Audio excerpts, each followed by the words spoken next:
तो चलिए, जिसका हमें बेसब्री से इंतजार था वो शुरू करते हैं। संयम की अदालत। I request Honorable Court to grant permission to proceed with the matter.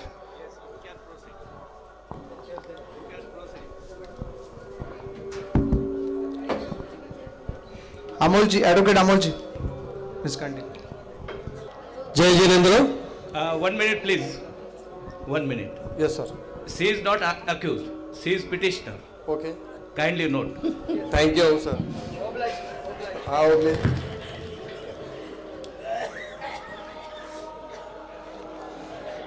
Sir आप हमारी बाजू में कि उनके बाजू में? जय जिनेंद्र, मैं एडवोकेट अमोल सुरेश चंद्र भाटिया आप सभी को संयम की अदालत में स्वागत करता हूं। सबसे पहले नौकार आराधिका परम पूज्य प्रतिभा कंवर जी महाराज साहब आदि संतों को वंदन, हमारी मुमुक्षा बहना मोक्षा जी को नमन, और हमारे यहाँ जो आदर्श जज के पैनल बैठे हुए उनको भी नमन करता हूँ। आज यह संयम की अदालत के बारे में थोड़ा बहुत वृद्धि जी ने बापना ने बताया, थोड़ा बहुत हमारे जजेस ने बताया। तो हम 5 वकील काले कोट पहनकर आपके सवालों को लेकर आज आपकी आवाज बनकर यहाँ पे खड़े हैं। सवाल आपके हैं, करने वाले हम हैं। हम आपके रिप्रेजेंटेटिव बनकर आज यहाँ पर खड़े हैं। दीक्षा दीक्षा दीक्षा, बहुत बार हम इस शब्द को सुन चुके हैं। इसको लेकर हमारे मन में दीक्षा लेने वाले और दीक्षा देने वाले दोनों के बारे में काफी सारे प्रश्न मन में रहते हैं। तो इस दीक्षा के अवसर पर हमारे सवालों को पूछने का मौका आज यहाँ पर मिला है। इसीलिए काफी दिन से यहाँ पे एक सवालों का बॉक्स रखा हुआ था। इनमें अनेक सवाल आए और समय की पाबंदी को देखकर उनमें से कुछ सवाल आज हम यहाँ संयम की अदालत में लेके आए हैं। एक के बाद एक प्रश्न हम आज यहाँ लेने वाले हैं और आप सभी की भी राय यहाँ पर महत्वपूर्ण है। और कुछ प्रश्न अगर छूट गए और किसी को पूछना है तो हम बाद में वो भी लेंगे। तो सबसे पहले मेरा पहला प्रश्न मार साहब जी से रहेगा कि दीक्षा यानी क्या? जिस समय पर व्यक्ति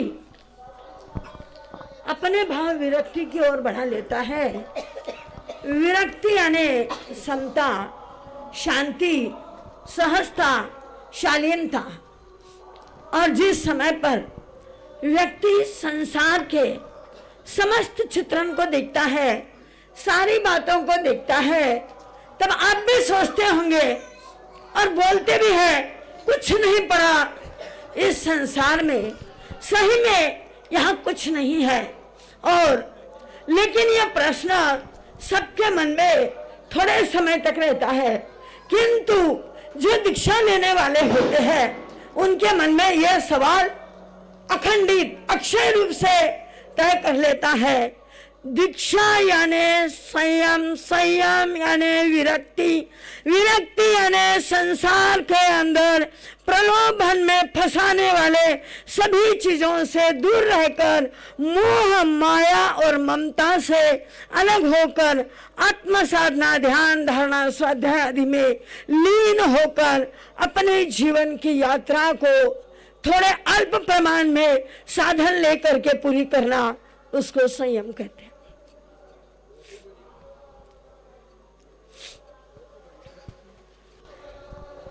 हेलो, बहुत ही बढ़िया। यहाँ किसी के भाव हो गए तो कृपया मार साहब को आके मिलना। आगे मयूर जी। अब हम प्रश्न करेंगे मुमुक्षा बहन मुक्षा जी को। आपका पहला सवाल, आपकी एजुकेशन कहाँ तक पूरी हुई है मुक्षा जी?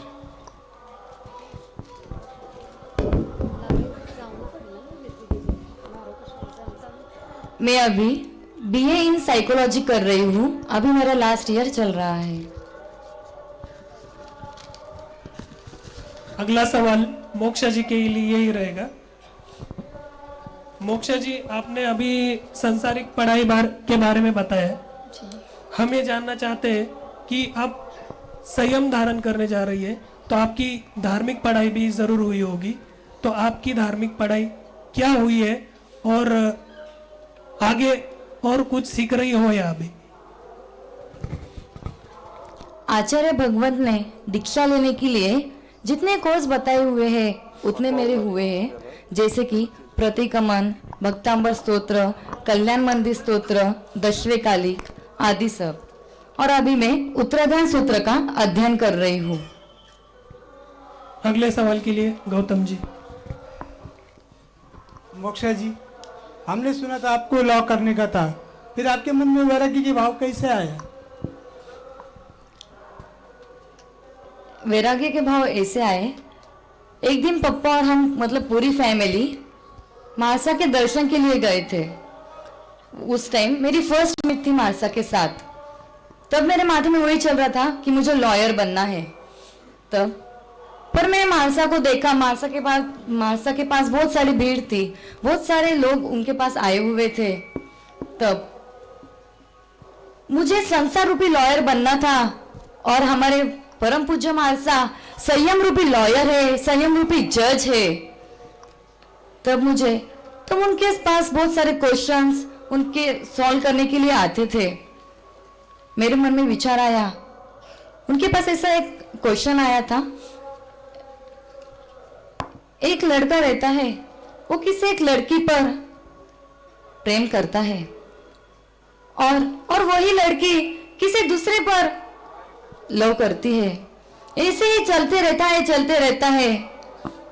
इस संसार में किसी का किस पर कुछ भी नहीं होता है। यह सिर्फ शब्द मात्र होता है।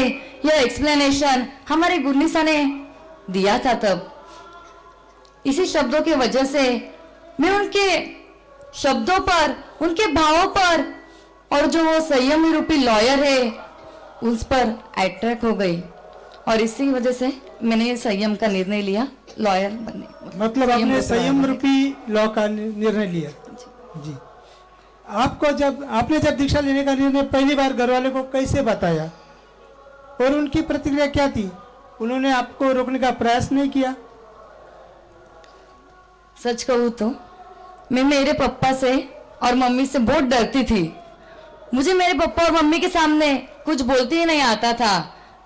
मैं दादा सा और दादी सा को सब कुछ बोल सकती थी, पर जब दीक्षा के लिए परमिशन मांगने का समय आया तब मेरी हिम्मत नहीं उनके सामने बोलने की। तब उसी वक्त में चेन्नई में थी। तब मैंने पापा को लेटर दिया और उस लेटर में लिखा कि मुझे दीक्षा लेना है, आप मुझे आज्ञा दे दो। पापा बहुत डांटे, बहुत उन्होंने डांटा। दीदी ने तो कहा मोक्षा एक डिसीजन घर पे मत बोलना, उसको मैंने थोड़ी पहले आइडिया दे दी थी। उसने बोला मोक्षा डिसीजन के बारे में घर पे बात मत करना, घर पे झगड़े हो जाएंगे। मैंने उसको कहा एक ना एक दिन तो झगड़े होने ही वाले हैं, तो मैं क्यों डरूं। इसलिए इसके बाद मैंने वो डिसीजन बोला और पापा ने कहा एक बार तू आजा, फिर अपन देखेंगे। पापा ने रोकने का भी बहुत प्रयास किया, पर महासा के प्रति रहा हुआ विश्वास, महासा के प्रति रहा हुआ अटूट विश्वास, अटूट स्नेह, इसके वजह से उन्होंने मुझे कम परेशानियां दी, पर रोकने का तो प्रयास किया था। आपके वैराग्य के भाव का परिवर्तन करने के लिए घर वालों ने कुछ किया? नहीं, ऐसा कुछ नहीं।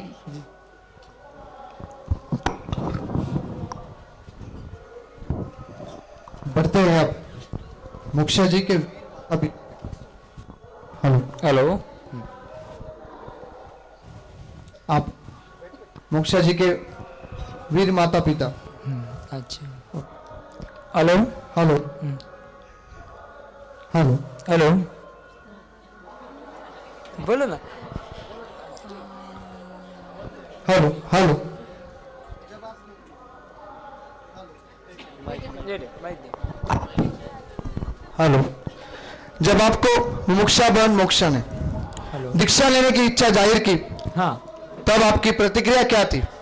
प्रतिक्रिया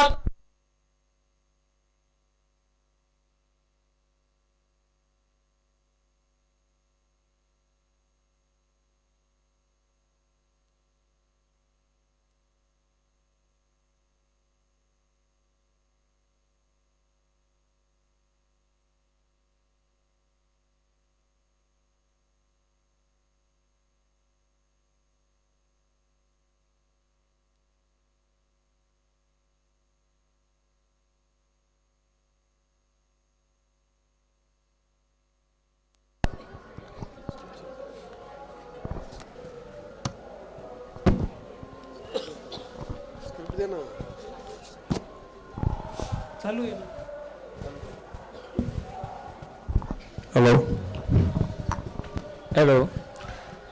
जब मोक्षा ने बोला कि दीक्षा लेना है तो मेरे परम पूज्य आराध्य दैवत प्रतिभा कौर जी मर साहब, प्रफुल्ला कौर जी मर साहब, इनका इतना आशीर्वाद है, उन्होंने मेरा जीवन में बहुत बदल किया है। और ऐसी मेरी बिटिया इनके चरणों में जा रही है तो मुझे बहुत अभिमान हुआ। लेकिन मैं भी इसका दिल देख रहा था कि यार सक्सेस होंगी यार, बलजबरी धकलने का काम न को करके इसको 2 दफे परीक्षा लिया, नहीं बोला। लेकिन मैं इतना खुश हूँ जो आप देख रहे हैं आज कितना ये हो रहा है। अपन एक लड़की देते तो एक घर सुधर जाता, लेकिन बाप जी के पास गए तो हजारों का कल्याण होगा। ऐसी अपार श्रद्धा है मेरे बाप जी पे। मेरे आराध्य देवत है प्रफुल्ला कौर जी मर साहब, प्रतिभा कौर जी मर साहब, इन पे जो श्रद्धा है उनको हमको डर नहीं लगता। मोक्षा के पास देखने के बाद हमको भी डर लगता था, इतनी स्मार्ट छोकरी क्या है, लेकिन बाप जी के पास जाने के बाद हमको डर नहीं लगता। और सब लोग बोलते हैं बाप जी पैसे वाले के, लेकिन मैं बोलता हूँ मेरे बाप जी के पास जो जाएगा वो पैसा वाला होगा। ये मेरी भावना है। यानी जो आप देख रहे ये सब बाप जी की कृपा है करके हमको डर नहीं, आनंद है बाप जी के पास जाने का करके। मौल भाई तू जा, बिंदास जा। बोल बोल बोल। नहीं, वैसे तो निर्णय अच्छा ही लिया था। थोड़े मेरे मन में डर था कि वो कर पाएगी नहीं कर पाएगी, लेकिन उसकी इतनी दृढ़ निश्चय, उसका जो कदम उसने डाला है उस पर वो सक्सेस होगी, वो मैंने देखा, तो फिर मैंने उसको परमिशन दे दी। बोलो क्यों ना खुश हो, क्यों ना हम खुश है, खुशी क्यों ना बोलो ना। हाँ, हम सब खुश है बहुत। बोले बोले हाँ। इसका मतलब आप सब लोग बहुत खुश है।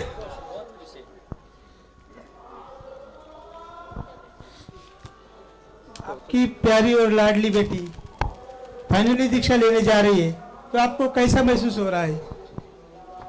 अरे कैसा महसूस हो रहा, सब समाज तो देख रहा है कैसा महसूस हो रहा है। इतना आनंद आ रहा है कि पूछो मत, वाटर लगे हमारी जिंदगी की।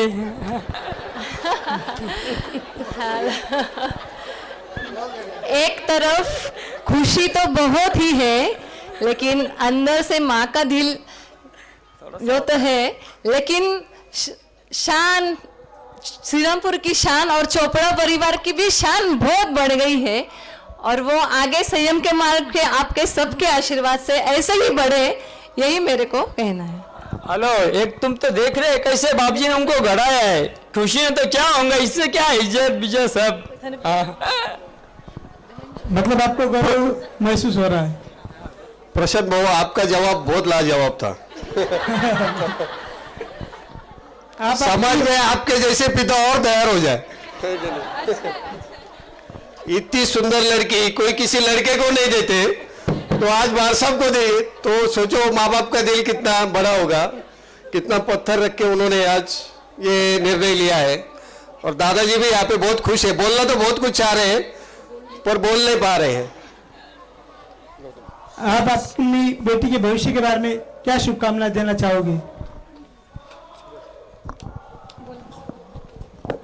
हम तो बेस्ट एकदम, जिन शासन बाप जी का नाम बड़ा करे, जिन शासन का नाम बड़ा करे, सबकी सेवा करे, यही साधना करे तब मैं बाप जी बोलता हाँ इतना नाम ऊंचा करे, हमको यही मांगता है, बाकी कुछ नहीं।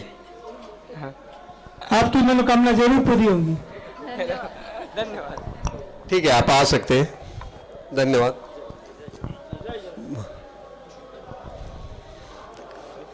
मैं पहले हर्ष हर्ष हर्ष हर्ष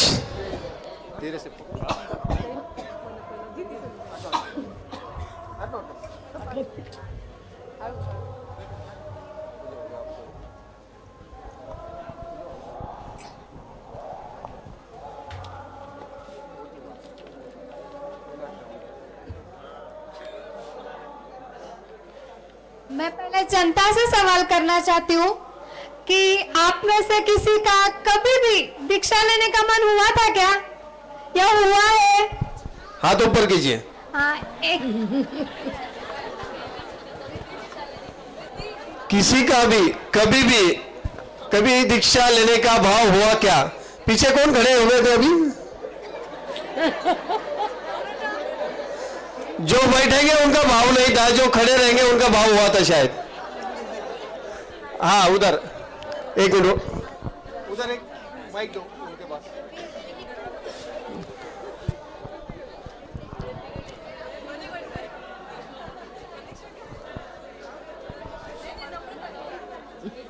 आपका नाम? तो बोलना चाहिए वो माइक चालू करो उसको, माइक को प्लीज। आपका नाम बताइए। अमोल जी,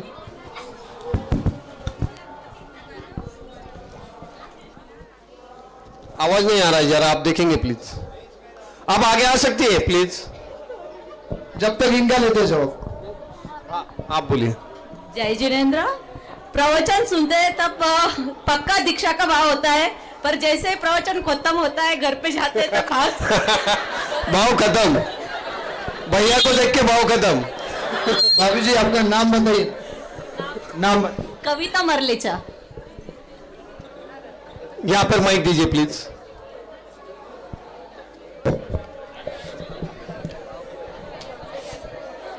और भी किसी को दीक्षा के भाव जागे हो गए तो प्लीज शेयर कीजिए। हेलो, लोगों को समझ में आता है दीक्षा कैसे लेनी है। मीना राजमल जी सुराना, मायके का नाम है मीना रामलाल जी गदिया। शादी से पहले बहुत इच्छा थी दीक्षा लेने की, लेकिन उम्र हो गई थी 21 साल की। पिताजी बोले अभी तुम गुरु जी के पास जाएगी, साल 2 साल रहेगी, गुरु जी बोलेंगे कि आप में पात्रता नहीं है दीक्षा लेने की। तो फिर मैं 22-23 साल में कहा तुमको शादी के लिए लड़के देखूंगा। अभी इतनी उम्र में शादी नहीं होती थी, जब 18 या 20 साल की उम्र में ही शादी होती थी। इसलिए तब के भाव अभी भी है मन में। अगर जिंदगी में नसीब में हुआ तो मिलेगी मुझे दीक्षा, किन भाव है। आप यही से शुरुआत कर सकते हैं। और कोई किसके भाव हुए थे? और देखो, बोलना बहुत कुछ है, बोल दीजिए अभी टाइम में।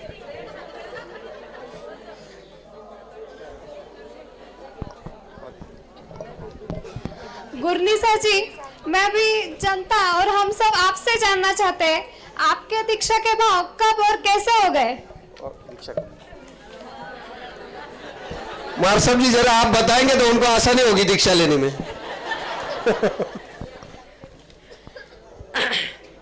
एक बात है, जब व्यक्ति परिपक्व दशा में पहुंचता है तब उसको संसार की सारी बातों का पता लगता है। लेकिन मोक्षा जैसी, मेरे जैसी लड़कियां जब दीक्षा के मार्ग पर बढ़ती है, एक सुखी परिवार, एक संपन्न परिवार, एक भरा पूरा परिवार, जहाँ कोई प्रकार का दुख नहीं, द्वंद्व नहीं, वेदना नहीं, पीड़ा नहीं, मस्त पढ़ाई चल रही है, स्कूल जा रहे हैं, वापस आ रहे हैं, अपना जो स्कूल का किताबें वगैरह बुक है इधर उधर फेंक दी, कपड़े खोल के फेंक दिए, खाने के लिए बैठ गए, खाए पिए और अपने काम में लग गए। ऐसे समय में मेरे मन के अंदर दीक्षा के भाव जागृत हुए। मेरे गुरनीसा परम पूज्य प्रभात कौर जी महाराज साहब नांदेड़ के अंदर पधारे थे। उन्होंने मुझे कहा, भाई तू दीक्षा लेगी? मैंने कहा देखो, आज तो बोल दिया, आगे से दीक्षा का नाम लोगे तो स्थानक में पैर नहीं रखूंगी। ठीक है, जाने दे, मत लेना, पर तू ठानक में आ। ठीक है। हमारे गुरुदेव मिश्रलाल जी महाराज साहब नांदेड़ में आए थे। मुझे कहते हैं, मैंने कहा महाराज साहब मेरे माँ बाप कह रहे हैं गुरु बना ले, गुरु बना ले, मुझे गुरु शिष्या बना लो। उन्होंने मुझे गुरु दीक्षा दी और कहते छोकरी ये छोटी सी दीक्षा मत ले, हमेशा की दीक्षा ले। मैंने कहा आज तुम्हारा मुंह देखा, वापस मुंह नहीं देखा। उसके बाद में जो भी गांव में आता मेरे पीछे एक ही रट लगाता, दीक्षा ले ले। और मैं कहती अब मैं ठानक में नहीं जाऊंगी, महाराज साहब के पास नहीं जाऊंगी। जो आया मुझे यही सवाल पूछता है। मैंने महाराज साहब के पास में जाना छोड़ दिया। 3 दिन के बाद में महाराज साहब हमारे घर आए, कहते छोकरी अब तुझे दीक्षा लेने का कभी नहीं कहूंगी, तू आ जा। मैं वापस ठानक में जाने लग गई। देखो मेरे दीक्षा के लिए कोई निमित्त नहीं था, मेरे पूर्व जन्म के संस्कार थे। मुझे कहते हैं धीरे धीरे प्रतिक्रमण सीख ले। मैंने कहा प्रतिक्रमण सामयिक ये वाला कुछ नहीं होना मुझे। कहते हैं वहां एक श्रावक जी थे, उन्होंने कहा जो सबसे पहले प्रतिक्रमण याद करेगा उसको एक सोने की अंगूठी देंगे। मैंने कहा चलो यार आंटी काम आएगी। सबसे पहले 11 दिन में मैंने प्रतिक्रमण याद कर लिया। उन्होंने मुझे सोने की अंगूठी दे दी। मेरे पिताजी कहते क्यों लाई, क्या करना है? मेरी माँ कहती है रहने दो, बच्ची को इनाम में मिली है, मांग के नहीं लाई है, रहने दो, तुमको नहीं चाहिए तो ससुराल जाएंगी तब दे देना। मैंने कहा ठीक है ये तुम्हारी ले लो। फिर मैं रोज जाती रही। मेरे गुरु जी महाराज साहब के मन में क्या आया ना जाने, रोज मुझे सिखाते, पढ़ाते, समझाते, कहानियां बोलते। एक दिन मेरे माँ पिताजी कहते हैं इसकी सगाई करना है, शादी करना है। मेरे बुआ जी कहते हैं शादी की तैयारियां करो भाऊ। और मेरे पिताजी ने लड़का देखने की तैयारी कर ली। अब मैं स्थानक में आके बैठी, मैंने सोचा ये नया जंजाल लग जाएगा पीछे। मैंने मेरे गुरनी साहब को कहा बाप जी मुझे दीक्षा लेना है। तो कहते हैं क्या तेरी भावना हो गई? मैंने कहा हाँ अब हो गई। बोले पक्की? मैंने कहा पक्की। बोले तू तेरे पिताजी को बोल दे। जैसे मोक्षा को डर लगता है ना, वैसे मुझे भी डर लगता था। मैंने सोचा बाप जी मेरे पिताजी तो अंगार है, अंगार। मेरे गुरनी जी कहते हैं भाई तेरे पिताजी अंगार है, वो धर्मात्मा तो बहुत है, पर हम उनके सामने जाएंगे नहीं। मैंने कहा ठीक है। देखा अब इधर चली तैयारियां, लड़का आ रहा है, लड़कियां आ रही है, कोई तो भी आ रहा है, 2 जने आ रहे, 4 जने आ रहे। मैंने कहा अब ये जंजाल बढ़ जाएगा। एक दिन वो लड़का आया, मुझे कहता है क्या आपकी इच्छा शादी करने की हो गई है? मैंने कहा नहीं दीक्षा मेरी इच्छा दीक्षा लेने की है। मेरे पिताजी ने सर को हाथ लगा लिया और वो लोग कहते हैं शेठ साहब हमको क्यों बुलाया? वो कहते हैं भाई मुझे मालूम ही नहीं, अब तुम्हारे सामने ये बोली। मैंने कहा भाऊ पक्की इच्छा है। और मैं वहां से उठी, वो लोग तो चले गए, मैं वहां से उठी और ठानक में आके बैठ गई। मैंने कहा महाराज साहब मैंने ऐसा किया। महाराज साहब कहते भाई इसके पिताजी महाक्रोधी है, अभी आएंगे, ना जाने कितना झगड़ा मचेगा, चलो अपन गुरुद्वारा देखने के लिए सभी महाराज साहब और गांव के मेन लोग सब गुरुद्वारा देखने के लिए चले। मैं अकेले ठानक में बैठी। आया मेरे पिताजी, जूते मार के सीधा करूंगा, घर पर चल। मैंने कहा अब दुनिया इधर की उधर हो जाएगी, मैं आने वाली है, बोल दिया सो बोल दिया। फिर मैं बैठ गई स्थानक में, वो बैठ गए घर में। मेरी जिंदगी बहुत मजाकिया रही। वो रह गए घर में। आप 12 बजे 1 बजे मारे सर आ गए घूम फिर के। भाई पहले हम पप्पा जी को पप्पा की पानी बोलते थे। मैंने कहा भौसा आया गया। बहुत रिश्ता गया, जितना मारू बोलिया मैं तो घर से हुई नहीं। ठीक है नहीं मत जाना, बुआ जी आए गुपचुप घर चाल, चुप नहीं जाते चाल घर में रसोई बनी नहीं। 1 बज गए 2 बज गए, मैं गई। कहते हैं घर में पैर रखा तो टंगड़ी तोड़ दूंगा। मेरे बुआ जी कहते हैं भाऊ टंगड़ी तोड़ने वाली बात बाद में करो, लड़की समझदार है, पूछो इसको क्यों दीक्षा लेती है, अपन शादी करने को रेडी है। मैंने कहा शादी का कोई सवाल नहीं उठता, मेरी भावना है, ना जाने क्यों हुई। बोले इतना दिन तो बोलते दीक्षा नहीं लेना और अब कहीं आई जो आंग में। मैंने कहा नहीं आंग में नहीं आया है, भावना है ये। ठीक है, मेरे बुआ जी विचार करने लगे भाऊ अभी अपन भोजन कर लेते हैं, बाद में सोचते। चलो सब भोजन किया, फिर मेरे दादाजी को फोन किया, वो हिंगोली रहते थे, वो आए, वो आकर के कहते हैं तुम पागल हो गए क्या, गुरुदेव गणेश लाल जी महाराज साहब ने 1962 में कहा था कि ये तुम्हारी लड़की दीक्षा लेगी, इसको तुम कोई रोकना नहीं, चलो अपना अपना काम करो, देखेंगे ये तो दीक्षा लेगी और लेगी। महापुरुषों की वाणी खाली जाती है। अब बड़ों के सामने बोलने की प्रथा उस समय नहीं थी। कहता चुप बेटा मैं देखा हमारी छोरी देखा, ऐसा काम नहीं था। उन्होंने कहा और सारा परिवार चुप हो गया। दूसरे दिन गई गुरु जी के पास, भाई कहीं हुए, कहीं नहीं हुए, दादा सा आया काम बन जो। दादा सा है ठानक में, कहते हैं मेरे गुरु की वाणी है, ध्यान रखो ये समर्पण, इतना बड़ा समर्पण मेरे परिवार का था।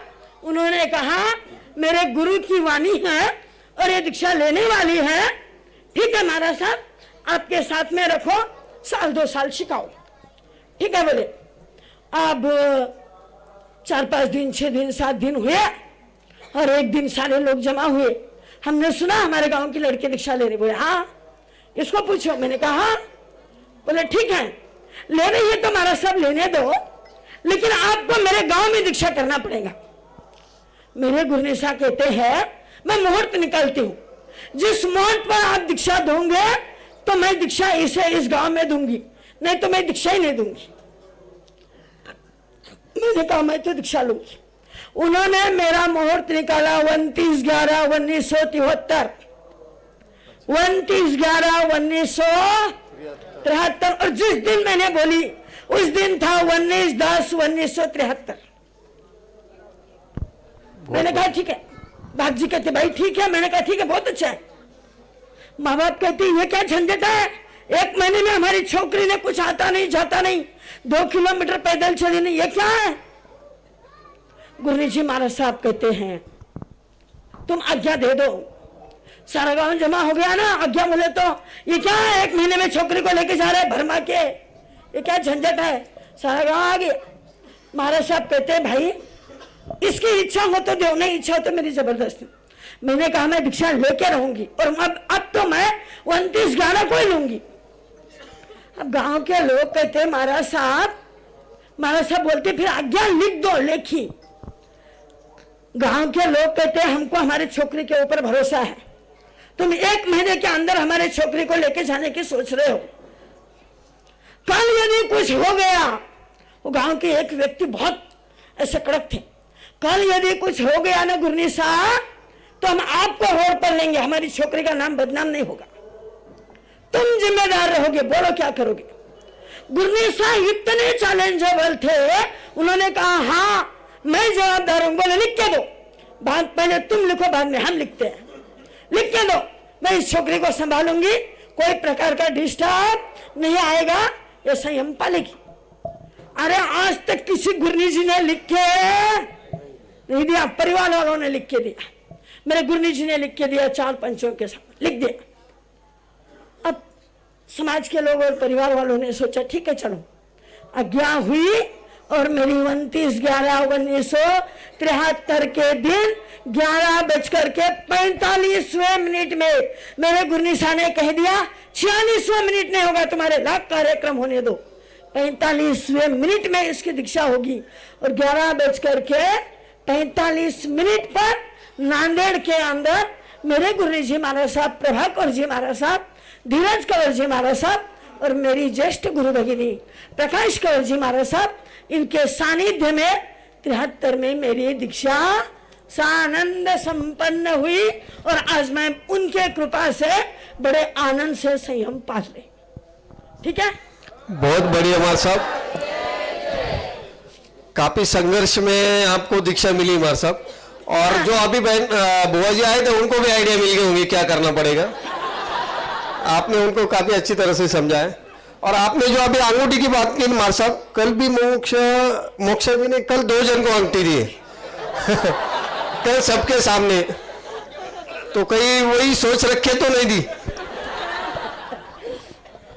गुरनीस हमारा सा आपके संयम जीवन को कितना कालावधि हुआ? 29/11/1973 से आज तक का आंकड़ा गिन लो। कौन सा 51 ईयर्स हो गए।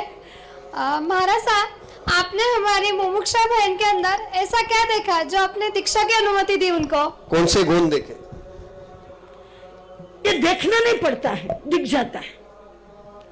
गुण कोई कैमरा नहीं है या एक्सरे नहीं है या सिटी स्कैन एमआरआई नहीं है कि जिसके अंदर, या एंजियो नहीं है जिसके अंदर हार्ट की नसें या शरीर का कुछ भाग देखा जाए।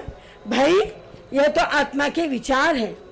उसके विचारों से, उसके दृढ़ता से, उसके संकल्प से हमने ये जाना कि ये दीक्षा लेने के लायक है। जय जय। गुरनी साहब, मोक्षा जी अब जिन शासन की सेवा करने के लिए संयम जैसे कठिन राह पर निकल पड़ी है, तो उनसे आपकी क्या अपेक्षा रहेगी? एक पिता की अपने पुत्र से, एक गुरु की अपने शिष्य से। पिता की तो भी स्वार्थ हो सकता है, लेकिन गुरु को अपने शिष्य के प्रति कोई स्वार्थ, कोई मोह, कोई ये नहीं होता है। निस्वार्थ भाव से पढ़ाते हैं, लिखाते हैं, योग्य करते हैं और करने के बाद में समाज की सेवा के लिए, अपने आत्म कल्याण के लिए उसे रेडी करते हैं। बस एक गुरु की यही इच्छा होती है कि वह पढ़ लिख करके होशियार बने, आत्मज्ञानी बने, आत्मध्यानी बने, आत्मचिंतन करने वाली बने। बस इससे बढ़कर और क्या अपेक्षा हो सकती है? आपने सुना मोक्षा जी क्या बोला है? तो चलिए, मैं जनता से एक बात पूछना चाहता हूँ। संयम की राह कठिन है या आसान है? क्या लगता है आपको? संयम की राह कठिन है या आसान है, और क्यों? कौन बताएगा? अब बात करे क्या लगता है? संयम की राह कठिन है या आसान है? इधर एक मिनट भैया, आप आगे आइए प्लीज। नहीं, थोड़ा माइक। आपका नाम? शुभम सोलंकी। देखिए, कोई भी चीज पाने के लिए यूं ही नहीं मिल जाती है। हमेशा को परिश्रम, कठिन परिश्रम करना पड़ता है। वैसे भी हम अगर कठिन परिश्रम करने के बाद ही हमें आगे अच्छे दिन आते हैं, बोलते हैं ना, तो कठिन के बाद ही अच्छा समय आता है। तो जो कठिनाई से गुजरता है उसके बाद ही अपना जीवन तैर जाता है। तो संयम की राह बड़ी कठिन है, पर उसके कठिन मार्ग से आगे बहुत अच्छे दिन आते हैं। इसलिए ही संयम बहुत जरूरी है। बहुत बढ़िया। और कोई? एक मिनट यहाँ आके बोलिए।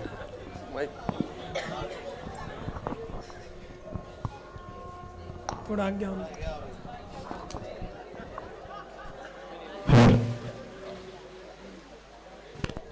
कुछ खोने के लिए कुछ पाना ही पड़ता है। आपका नाम? सौ सुजाता भाटिया। हेलो, इन्होंने जो बोला ना, कुछ पाने के लिए कुछ खोना पड़ता है, तो मैं इसको थोड़ा दुरुस्त करूँगा। कुछ पाने के लिए कुछ खोना नहीं, बहुत कुछ करना पड़ता है, बहुत कुछ करना पड़ता है। तो इसी प्रश्न को आगे बढ़ते हुए हम हमारी दीक्षार्थी बहन की तरफ चले गए। मोक्षा जी, आप दीक्षा लेने जा रही हो। अगर आप दीक्षा नहीं लेती तो आपको आपके परिवार का, आपके दोस्तों का, आपके रिश्तेदारों का प्यार मिलता, सहयोग मिलता, अच्छी लाइफस्टाइल मिलती, जीवन आसानी से कट जाता। लेकिन ये कठिन राह आपने क्यों चुनी? संयम जैसी कठिन राह क्यों चुनी? मुझे कौन लोग मिलते, कैसे लोग मिलते, ये तो कोई बता नहीं सकता है, वो केवल परमात्मा प्रभु ही बता सकते हैं। जब तक आज एक लड़का फेसबुक पर ऐसा पोस्ट डालता है, my mother is my life, और तुरंत शादी होने के बाद क्या डालता है?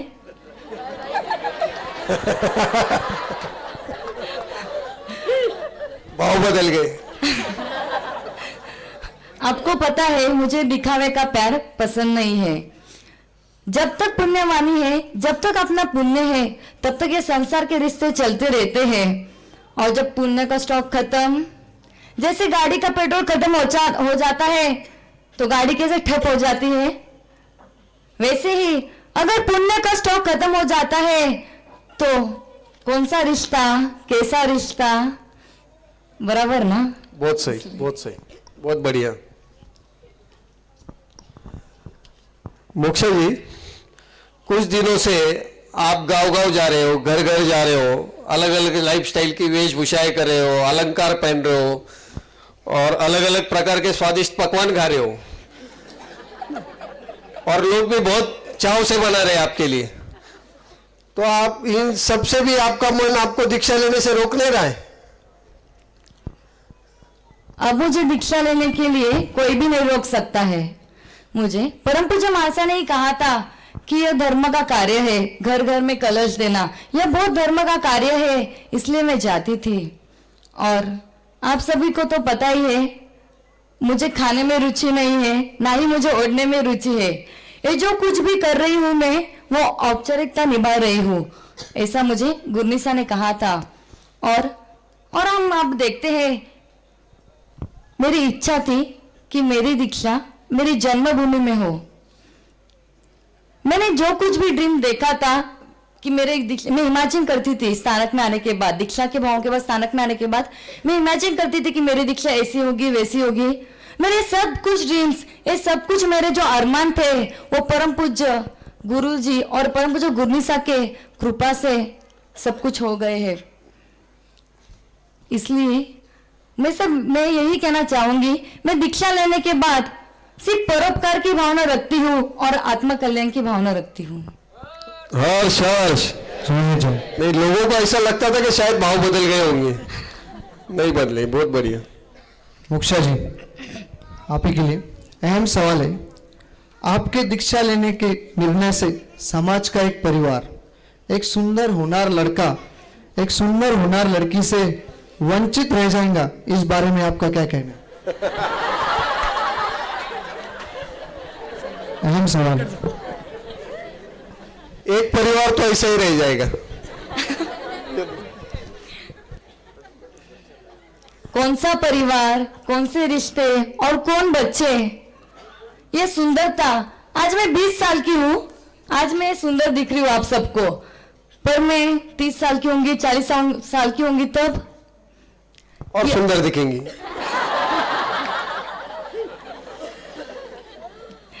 यह सुंदरता सिर्फ शरीर की एक दिखावट है, यह क्षणिक का सुख है। रियल ब्यूटीफुलनेस आत्मा का सौंदर्य है, और वो आत्मा का सौंदर्य संयम के मार्ग पर जाने से ही मिलता है। इसलिए मैंने संयम का मार्ग चूज किया है। बहुत बढ़िया। हम फिर गुरनिसा मार साहब के पास आते हैं।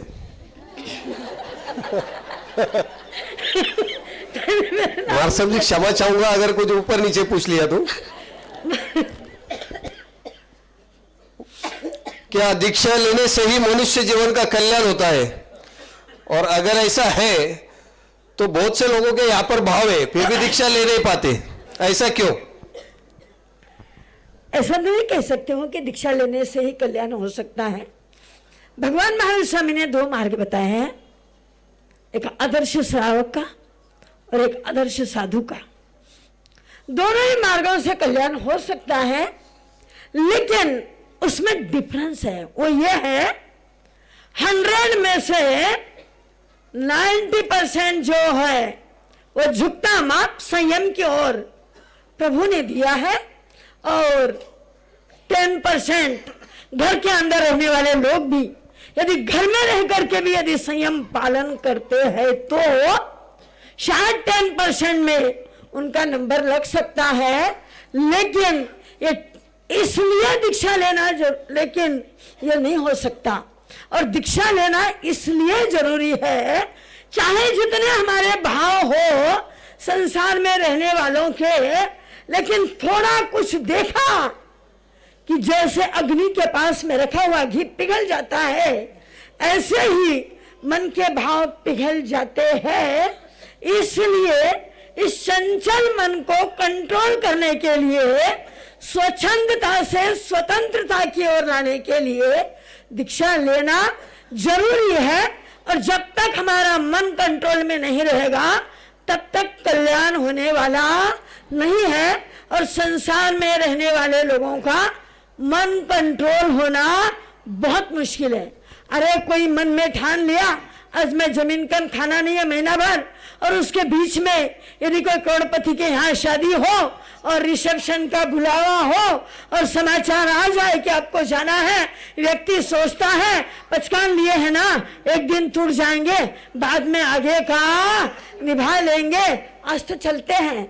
लेकिन यदि साभी बन गया है ना तो दुनिया इधर की उधर हो जाए, वो अपने मार्ग से डिगेगा नहीं, क्योंकि ये भगवान महावीर स्वामी के शासन में ऐसा पॉजिटिवनेस आता है।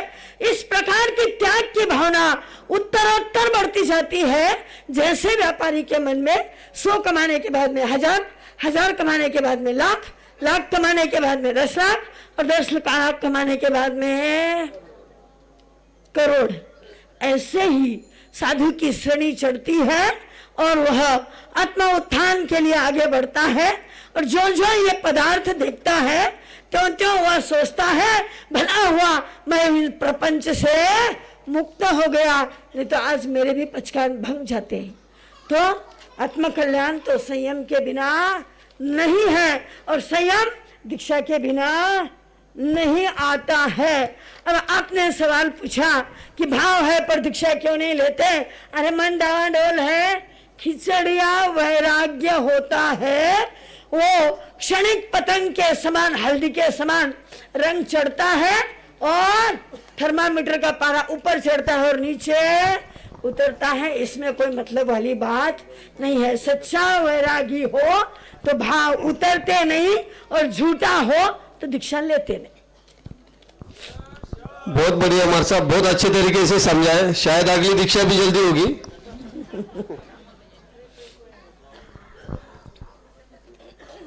अब हम चलते हैं हमारी जनता की तरफ। आजकल मार्केट में ज्ञान का जैसे भंडार भरा हुआ है। 24 घंटे 24/7 व्हाट्सएप, इंस्टाग्राम, यूट्यूब, फेसबुक, इन सभी पर घर बैठे फ्री में ज्ञान मिल जाता है। मेरा कहना है तो ऐसा है कि फ्री में ओवरडोज मिल जाता है। तो समाज के लोगों को स्थानक में आने का क्या फायदा, या आके कौन सा नया ज्ञान मिलने वाला है? तो इस पे हम जनता की राय जानना चाहेंगे।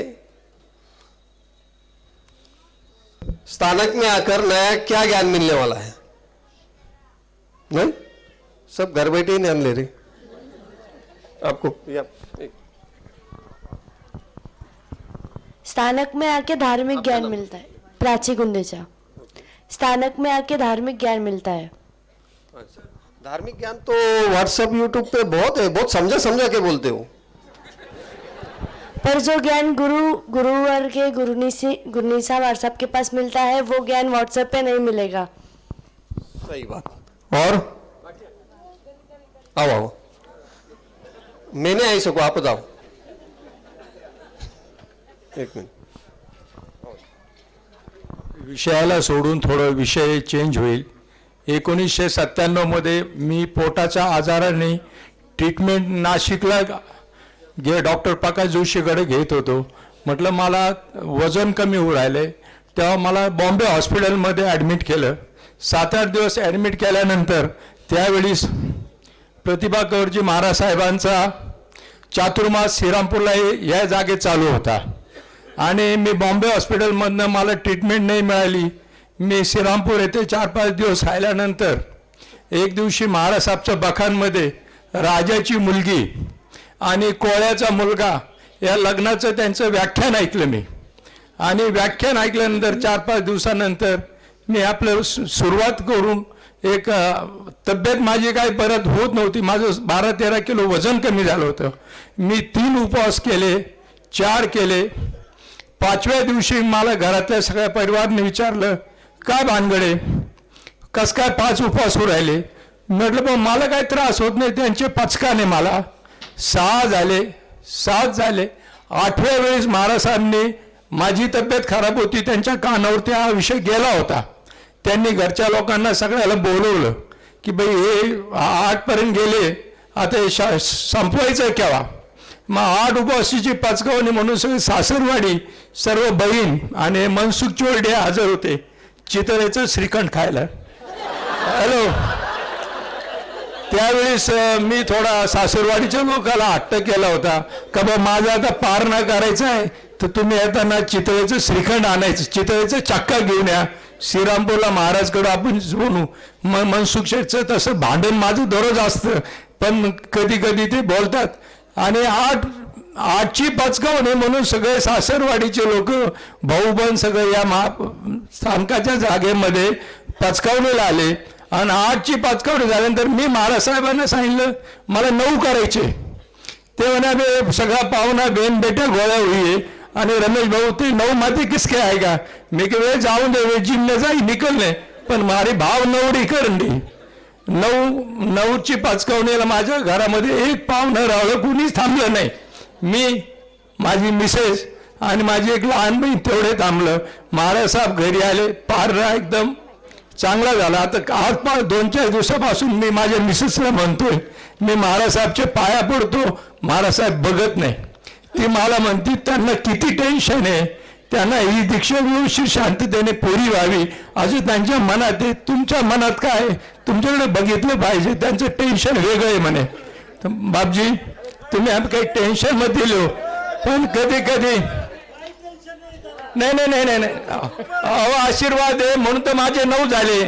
भाऊसाहेब दुपारीच कार्यक्रम झाला असता. चल, धन्यवाद. मैं फिर से अपने बेसिक क्वेश्चन की तरफ आ रहा हूँ. समाज के लोगों को स्थानक में आने की क्या जरूरत. आइए आप.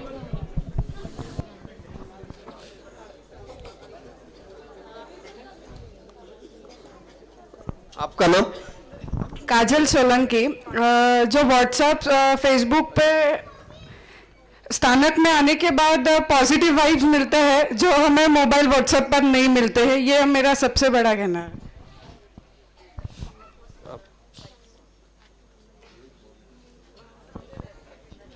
पीछे वाले लोगों को कोई, हम वहां है क्या. जय जिनेन्द्र, मेरा नाम योगिता, ये मेरी गुरनी मैया है और मैं उनकी शिष्या हूँ. और आपने जो क्वेश्चन पूछा उसका आंसर ऐसा है कि व्हाट्सएप इंस्टा पे हमें ओरा नहीं मिल पाती, जो यहाँ पे हमें पीसफुल ओरा मिलती, राइट लेशा है ना. पॉजिटिव ओरा हमें व्हाट्सएप पे नहीं मिल पाती है, इसके लिए यहाँ पे ही आना पड़ेगा. Thank you. पर लोगों को मोबाइल का वाइब्रेशन लिए बिना दिन ही नहीं निकलता. सोते हुए भी वाइब्रेशन आते. कौन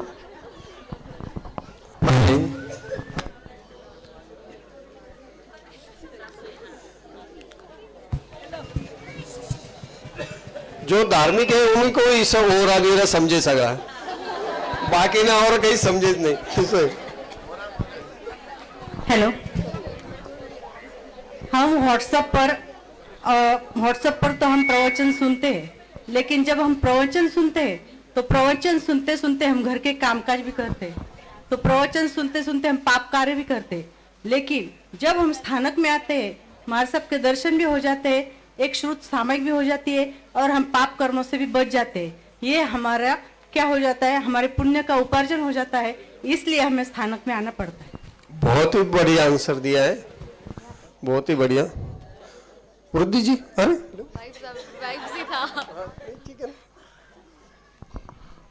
मेरा आंसर तो दे दिया है, वाइब्स मिलते हैं. कहना चाहूंगी, जैसे परमात्मा के शमो शरण में जाते हैं तब सांप, नेवला, शेर, बकरी इनमें डर नहीं होता है। क्यों? क्योंकि परमात्मा की वाइब्रेशंस होते हैं। वैसे ही किसी महान पुरुष के पास बैठो तो हर प्रॉब्लम्स को सॉल्यूशंस की जरूरत नहीं, शांति की जरूरत होती है, सुकून की जरूरत होती है।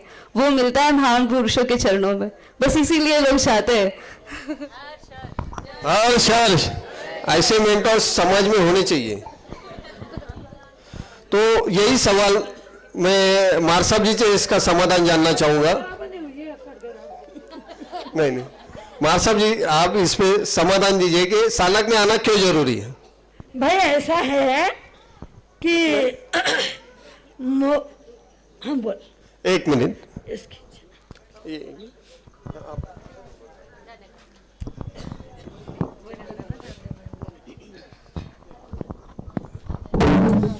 धीरे धीरे ये समझ जा।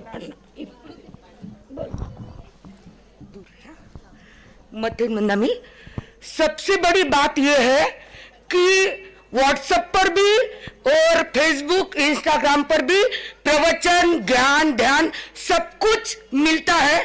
फिर स्थानक में क्यों आना चाहिए?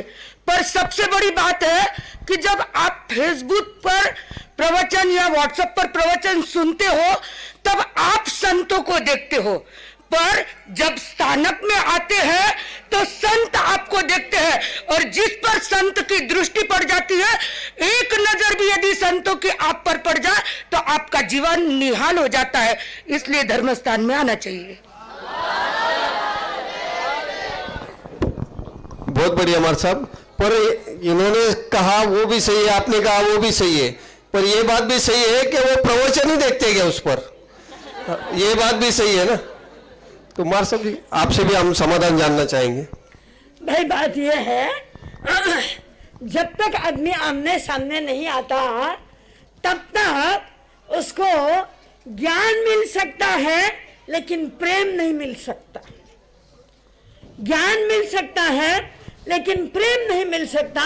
ज्ञान मिल सकता है लेकिन श्रद्धा नहीं मिल सकती। ज्ञान मिल सकता है लेकिन शांति नहीं मिल सकती। इसलिए संतों के पास में और धर्म स्थान में आना जरूरी है। जहां हम देखते हैं घर में यदि जाते हैं तो कई घरों में हम देखते हैं मन लगता ही नहीं, परेशान हो जाता। और कोई भी मंदिर में चले जाओ, कोई स्थानक में चले जाओ, वहां ऐसा लगता है हम बहुत शांत स्थान में आ गए हैं। कोई संतों के पास में जाओ, भले वो नए हो, कभी नहीं देखे हुए हो, लेकिन उनके पास में जाते हैं तो एक श्रद्धा जागृत होती है। श्रद्धा की जागृति, आत्मा का आत्मा के साथ में मिलन, और आत्मा का आत्मा के साथ में जब मिलन होता है तब भीतर में उत्कृष्टतम भाव जागृत होते हैं। इसलिए स्थानक में जाना चाहिए। बहुत बढ़िया मासो। कोई भी काम करने से पहले हम उसका उद्देश्य निश्चित करते हैं, वह उद्देश्य प्राप्ति के लिए हम आगे बढ़ते हैं। उद्देश्य और लक्ष्य प्राप्ति के लिए मोक्षा जी आप क्यों दीक्षा लेना चाहती है? इसके पीछे का उद्देश्य, लक्ष्य हम आपसे जानना चाहते हैं। जिनको जाना है वो जा सकते हैं, लेकिन फिर बातें मत कर। प्लीज कोई बात नहीं करेगा आपस में। और जो खड़े हैं आगे बहुत सारी जगह है, आप बैठ जाए प्लीज।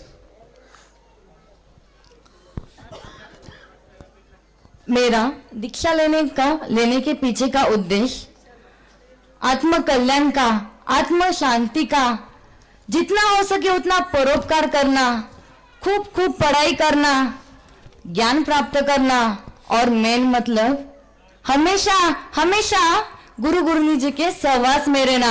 यह मेरा दीक्षा लेने के पीछे का उद्देश्य है।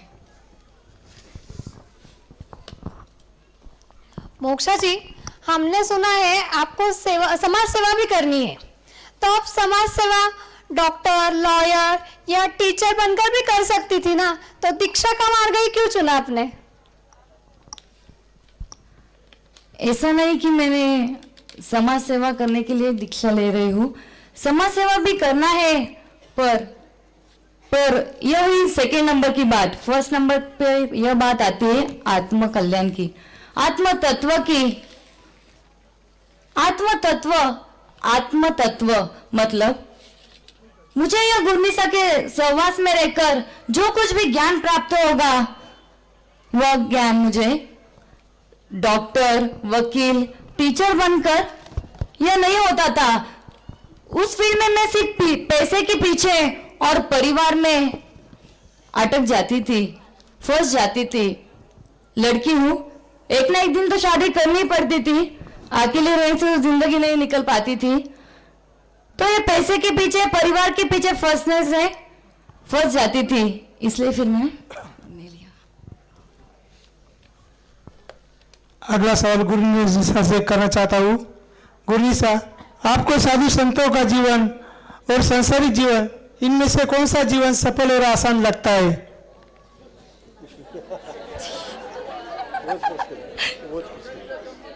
आदर्श बनने के लिए सभी कठिन है। आदर्श श्रावक भी बनना है तो कठिन है, आदर्श मानव भी बनना है तो कठिन है, आदर्श उत्कृष्ट साधु भी बनना है तो कठिन है। जहां पर आदर्श और संस्कारी ये शब्द आ गया, वहां पर भूमिका चाहे जो हो वहां तो कठिनाई होगी ही। और जहां पर आदर्श और संस्कार ये दो शब्द छूट गए, वहां पर कहीं पर भी कठिनाई नहीं है, वहां तो मनमानी ही है। मौर साहब, जनता का आप पर आरोप है कि मोक्षा जी के घूमने फिरने के दिनों में, खेल कूद के दिनों में और शादी करने की उम्र में आप उनको दीक्षा दे रहे हो, तो इस पे आपकी क्या प्रतिक्रिया है? नहीं, हम दीक्षा दे नहीं रहे हैं, वो दीक्षा ले रही है। आप ये भूल गए हो, मैं दीक्षा दे नहीं रही हूँ, वो दीक्षा ले रही है। अब कोई मुझे बोले महाराज साहब हमको 4 सामायिक पचका दो, तो मैं सामायिक पचकाऊंगी, क्योंकि उनको सामायिक करना है। जिसको जो करना होता है, गुरु सिर्फ उस मार्ग का गाइड करते हैं, मार्गदर्शन करते हैं। गुरु जबरदस्ती किसी को कहते नहीं, और जबरदस्ती कहने से कोई लेता नहीं। एक सामायिक नहीं करो, एक दिन को त्याग नहीं करो। देखो 8 उठर जाने की सोच रहे अरे कौन करेगा जबरदस्ती? 5 मिनट किसी को बैठाओ तो बैठते नहीं है, तो जिंदगी भर यहाँ बैठने के लिए कौन खाली पड़ा है? जिसकी इच्छा होगी वो मानेगा नहीं, वो आदर्श राह पर चलेगा। उसको दीक्षा देना नहीं पड़ता है, वो दीक्षा लेती है। और स्व इच्छा से कोई भी त्याग पचकान लेता है तो साधु का परम कर्तव्य होता है कि वो उसको उसके त्याग करवा देवे, लेकिन समझा क्या कराए उसको। सारी कठिनाइयां, अच्छी बुरी सब बातें समझा के कराए। ऐसे ही हमने इसको सब समझा दिया, 2 साल साथ में रखा, घुमाया फिराया, सब बता दिया। इसके बावजूद भी इसको लेना है तो हमको देना है, बाकी जबरदस्ती किसी को दिया नहीं जाता। बराबर। मोक्षा जी, उनका दृढ़ निश्चय था, इसलिए मार साहब ने उनको दीक्षा दी है। मोक्षा जी, एक सवाल आपके लिए जो जनता के मन में है कि समाज में प्रतिभा कंवर जी मार साहब जैसे और भी बड़े ज्ञानी धनी साधु संत हैं, तो फिर आपने परम पूज्य प्रतिभा कंवर जी और परम पूज्य प्रफुल्ला जी मार साहब को ही अपना गुरु क्यों चुना? वाकई आपने ये क्वेश्चन बहुत अच्छा पूछा। मैं भी बहुत बार सोचती हूँ कि मुझे यही गुरनिसा, ये इनका ही साथ क्यों मिला, यही क्यों मेरे लाइफ में आए। एक विशेष बात, 1996 में महासा का यहाँ चातुर्मास हुआ था। तब पप्पा ने महासा को बेन महासा मान लिया था और महासा ने भी पप्पा को भाई माना था। और तब से मेरे भी ऋणानुबंध और उनके, मेरे पप्पा की भी विशेष बात और मेरे भी ऋणानुबंध, इसके वजह से। अच्छा, अगर पप्पा ने गुरनिसा को बहन माना रहे तो फिर आप बुआ जी के घर पे जा रही हो, हाँ, तो कोई टेंशन नहीं। कुछ समझ का भी थोड़ा बोझा हल्का हो गया। मुखिया जी, वैराग्य काल में आपको किन किन कठिनाइयों का सामना करना पड़ा?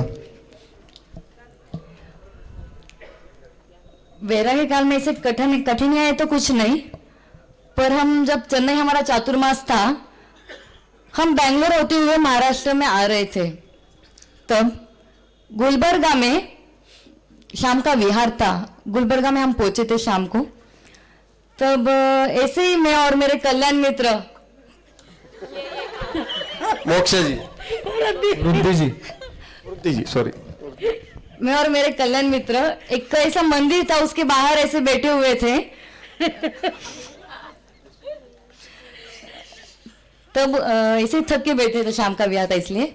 तो उधर से एक लड़का आया और स्पेशल उस दिन कुछ भीम जयंती कुछ रहता है, वो था अंबेडकर जयंती। तो उधर से एक लड़का आया और वो बोलने लगा कि तू मेरे पिछले जन्म की वाइफ है, तू मेरे पिछले जन्म की पत्नी है। और ऐसे ही आ रहा था, जा रहा था। बाद में क्या पता वो वापस शराब भी पी के आया, हमको ऐसा लगा। तो मेरे हाथ में फोन था, मैंने फोन उठाया और लगाया पुलिस को फोन। पुलिस को फोन लगाने के बाद वो और मारसा को बाद में पता चला कि मैंने पुलिस को फोन किया। तो मारसा बोले अगर गेली कि नहीं फोन करे पुलिस ने, वो कहीं नहीं करे करके। फिर उसके बाद हमारे साथ विहार सेवा में औरंगाबाद के पारस जी बाबा सा बाफना, वो भी हमारे साथ विहार में थे। फिर उन्होंने उधर के विहार सेवा के जो दादा सा थे उनको बुलाए, उधर के लोगों को बुलाए। रात भर हमारे साथ वो, हम इधर सब सोए, हम उधर चले गए थे सोने के लिए। फिर हमने सुबह उठकर विहार किया। ये कुछ कठिनाइयां नहीं थी, पर एक मुझे उस दिन थोड़ा टेंशन आ गया था कि कैसे कैसे लोग आते हैं और कैसे परेशान करते करके। बाकी सब ऐसा ही। फिर गोचरी नहीं मिलना मारसा, वो मारसा को आए, वो हमको नहीं आए थे, वो मारसा को आए, गोचरी पानी नहीं मिलना। अच्छा, यानी आपका स्वभाव वैसे सॉफ्ट नहीं है, आप तुरंत पुलिस के पास पहुंच गए, इसलिए आज तो सजा देते तो निकल जाता, इसलिए अदालत में आज हूं।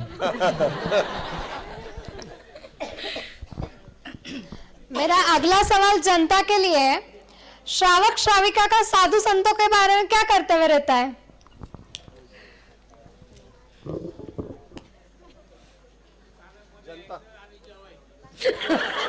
गौतम प्रसाद जी, आप माइक पर बोलेंगे सारे समाज के कान खुल जाएंगे। हाँ? बोलो बोलो, जो सही है वही बात करनी है यहाँ पर। एक मिनट, कॉर्डलेस माइक, रेंज नहीं, लोग भी रेंज में आ जाएंगे फिर।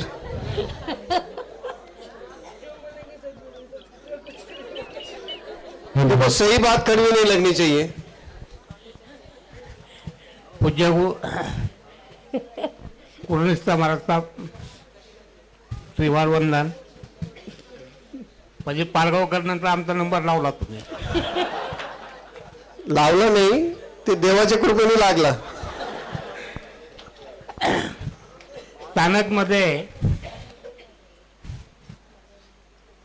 आपण ज्यावेळेस महाराज साहेब येतो त्यावेळेस सगळे आवर्जून स्थानक मध्ये येतात।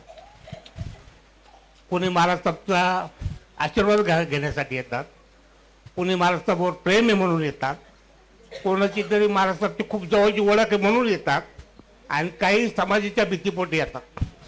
बरोबर, की बुवा चला आपल्याला नाव ठेवतं, आपण गेलं पाहिजे। आपल्याकडे बऱ्याचशा लोकांची पद्धत अशी आहे, पावलं 10ला 5 कमी असताना यायचं, 10:30 पर्यंत सगळं आटपतं। हा, आणि परत सगळ्यात पुढे जाऊन सगळ्याला जयजयचं करायचं आणि घरी निघून जायचं। अशी समाजाची अवस्था आहे थोड्या बालपारकडे प्रत्येक गावात होती। याच्यामध्ये महाराष्ट्राचा दोष नाही आणि लोकांचा दोष नाही। कुटुंब झाले लहान, शटर कोणी उघडायचं आणि बंद करून सोडून कसं यायचं? पूर्वी कुटुंब मोठे होते, काही लोक व्यवसाय करायचे, काही लोक धार्मिक काम करायचे, गावामध्ये साधू संत आले तर त्यांची सेवा करायची, अशी पद्धत होती। प्रत्येकाचे कुटुंब लहान झालेत, कारण एकत्र कुटुंब पद्धत राहिली नाही। हा झाला एक विषय। दुसरं महत्त्वाचं असतं की स्थानकमध्ये मागाचा प्रश्न होता, स्थानकमध्ये महाराष्ट्रात आल्यानंतर महाराष्ट्राने चांगलं उत्तर दिला की एकमेकाच्या दृष्टीने एकमेकाची सावली पडतो, आपण म्हणतो ना सावली पडली, त्यातनं काही लोकांचा उद्धार होतो. आणि म्हणून स्थानकमध्ये आहे मोबाईलवर किती ज्ञान मिळतं आणि डोळ्याने पाहायचं आणि कानाने विसरून जायचं अशा पद्धतीचं ज्ञान काही कामाला येत नाही. या ठिकाणी खऱ्याला खरं म्हणणार आणि खोट्याला खोटं म्हणणार असं साधू संतांचं वचन असतं आणि ते ऐकण्याची हिंमत श्रावकमध्ये पाहिजे, तर त्याच्या श्रावकांमध्ये सुधारलं होतं. आता जगामध्ये सर्व धर्मियांच्या सगळेच गुरु आहेत. काल अयोध्येला राम मंदिरचं उद्घाटन झालं, तिथं पाहिलं पण किती संत जमले होते, आपले जैन साधू सुद्धा होते. सगळे संतांना समाजाचं जगाचं कल्याण करायचं आहे, हा उद्देश आहे. त्यांनी कधी कोणाबद्दल वाईट चिंतलं नाही. आपण कसं वागतो त्याकडे दुर्लक्ष करून सुद्धा त्यांनी आपल्याला माया दिली, पोटात घालून घेतलेला आहे आणि त्यांच्या आशीर्वाद कामाला येतात. परंतु आपण इतक्या खोडीचे असतो की एका संताने असं म्हणलेलं आहे की अंगाशी आला ताप तर देवा तू माझा बाप आणि अंगाचा गेला ताप तर तुझ्या बापाचा मी बाप. इतकी स्वार्थी वृत्ती माणसामध्ये आहे. आणि मग ह्या स्वार्थ जोपर्यंत नाही, आज मोक्षासारख्या मुलीने तुम्ही अनेक प्रश्न विचारले, मोक्षाने अतिशय सुंदर उत्तर दिले. त्या उत्तरावरनं ही मुलगी ह्या कामाची आहे, ही मुलगी सुधारणा करण्यासाठीच जन्मलेली आहे. ही कुटुंबाचं कल्याण नाही, समाजाचं बी कल्याण करणार आहे, जगाचं कल्याण करणार असा सिद्धांत त्यातून तयार होतो. आणि म्हणून मी मोक्षाला धन्यवाद देतो. सर्वांची हमारे जैन दिगंबर जैन समाज के अध्यक्ष कुछ कहना चाहते हैं. बोलो बोलो.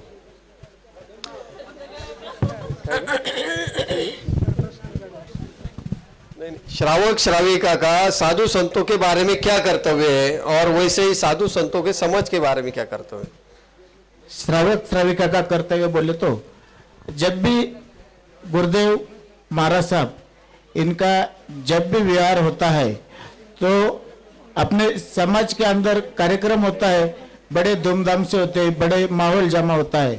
पर जब भी विहार होता है तो अपन उनके विहार में जाकर उनके अगले स्पॉट तक उनके निर्विघ्न कैसे पहुंचाए इसकी दखल लेना, उसके अपन ने विहार यात्रा में सहभागी होना, ये श्रावक का कर्तव्य है. बहुत सही, धन्यवाद.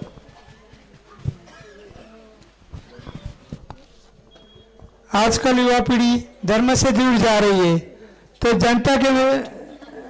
मैं जनता से जानना चाहता हूँ कि ऐसा क्यों. उसके पहले मैं इसके बारे में अधिक जानकारी गुरमीसा से जानना चाहता हूँ.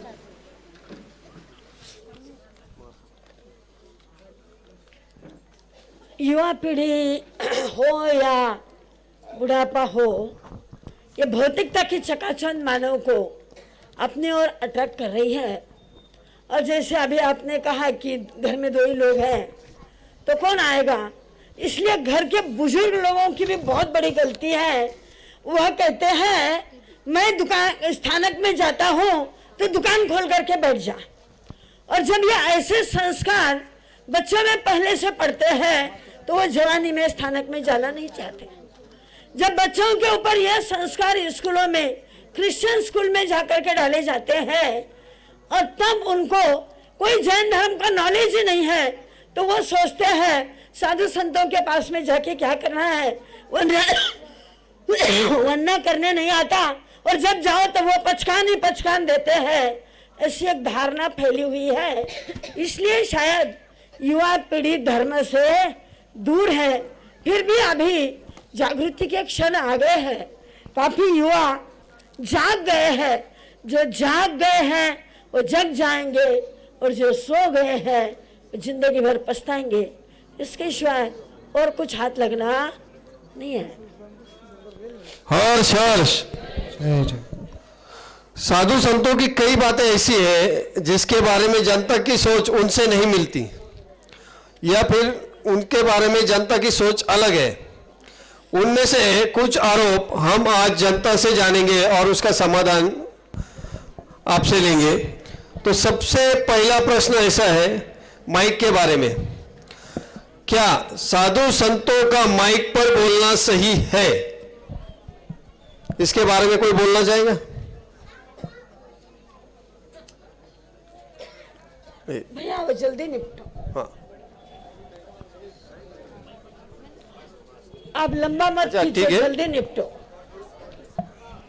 एक लाइन में जवाब दो। अंतिम सेशन है अभी, 2 ही प्रश्न, बस 3 प्रश्न।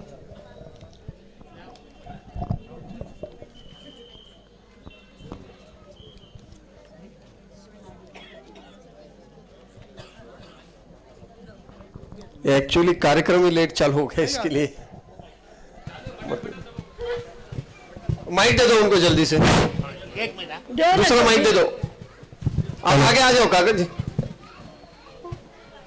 हा जो प्रश्न आहे,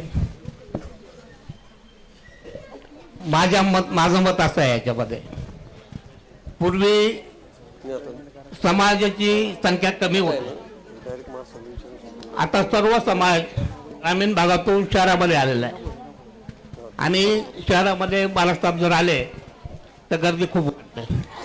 महाराष्ट्राचं ज्ञान आपल्याला मिळावं, त्यांचं प्रवचनचा परिणाम आपल्या मनावर व्हावा म्हणून प्रत्येक शब्द ऐकणं गरजेचं असतं. आणि जर माहीत नसेल तर पुढच्यांना ऐकायला येईल, मागच्याला काहीच ऐकायला येत नाही. मी चुकून एकदा मालेगावला दीक्षाला गेलो, 92-93 गोष्ट असेल. मला आमच्या इथलंच काही मंडळी, आपलं नाव घेत नाही मी, मला म्हणले चला बारासाहेबला जाऊ, म्हणलं चला, आणि ते गेले दीक्षाला घेऊन. मला तिथं गेलो, तिथं माईक वापरायचं नाही, काहीच करायचं नाही.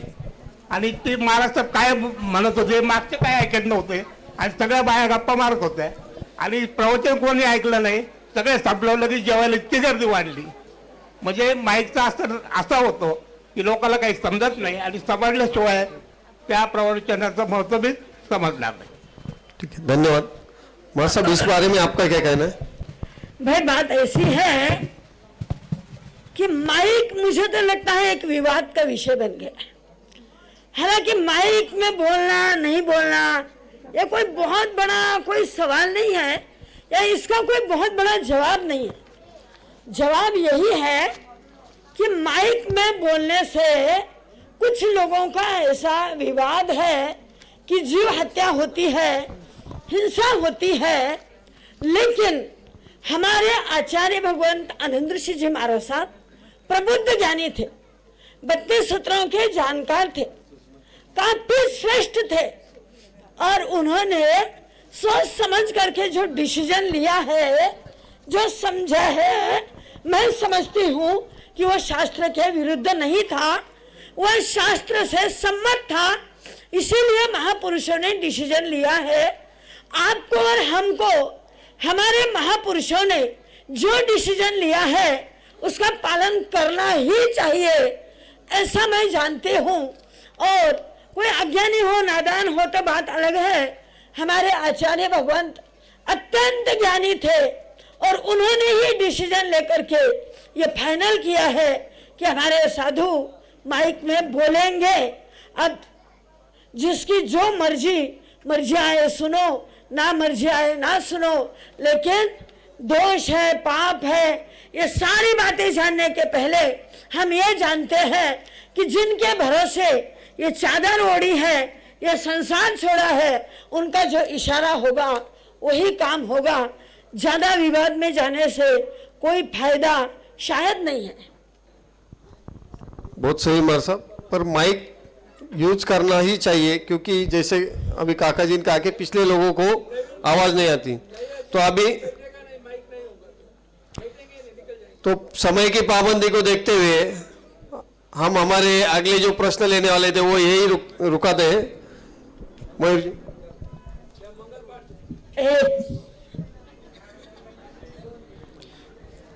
मैं ऑनरेबल कोर्ट को कार्रवाई पूरी हो चुकी है ये बताता हूँ, और एक जजमेंट देने की रिक्वेस्ट करता हूँ to pass the final order and judgement.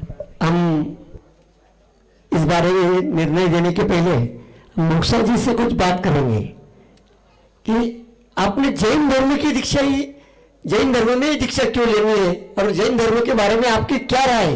ये आपने जो सवाल दिए, सवाल का जो जवाब दिए, वो वैराग्य, आपकी इच्छा, गुरुमासा का आशीर्वाद, बहुत सी बातें कही, और जैन धर्म ही क्यों चुना और जैन धर्म के बारे में आपकी क्या राय है? जैन धर्म यह त्याग प्रधान धर्म है। यह साधु जी के 5 महाव्रत और श्रावक जी के 12 व्रत, इस पर टिका हुआ यह जैन धर्म है। अहिंसा, सत्य, अचौर्य, ब्रह्मचर्य, अपरिग्रह, यह 5 महाव्रत, 3 मनोरथ और 6 काय जीवन की यातना करना, यह हमारा जैन धर्म है। और 11 फरवरी को मैं 4 तीर्थ में से एक तीर्थ में मेरा प्रवेश होने जा रहा है। प्रवेश होने जा रहा है तो मैं मेरे उद्देश्य को और मेरे कर्तव्य को कैसे भूल पाऊंगी, इसलिए मैंने जैन धर्म।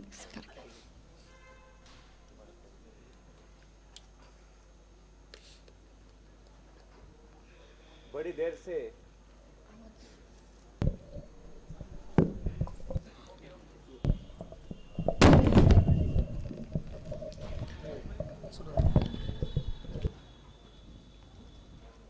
देर से सवाल जवाब हम सब सुनते आ रहे हैं। वकीलों ने जो सवाल पूछे हैं और उसके जो उत्तर या रिप्लाई गुरुनिसा महाराज साहब और मुमुक्षु कुमारी मोक्षा ने दिए हैं, वो सुनने के बाद हमने जो सलाह मशुरा किया आपस में और मोक्षा की त्याग की और संयम की भावना देखते हुए और कुमारी मोक्षा ने जो वैराग्य का रास्ता अपनाया है वह सही है। हम सभी न्यायाधीश यह निर्णय देते हैं कि मुमुक्षु कुमारी मोक्षा दीक्षा लेने के लिए सक्षम है and you are hereby permitted to take diksha. Most oblige, most oblige. तो इस केस की कार्रवाई पूरी हो चुकी है। इस संयम के अदालत के प्रोग्राम में अगर हम सभी के ओर से किसी का मन दुखाया हो या किसी को बुरा लगा हो तो हम सब मिलकर आपकी क्षमा मांगते हैं।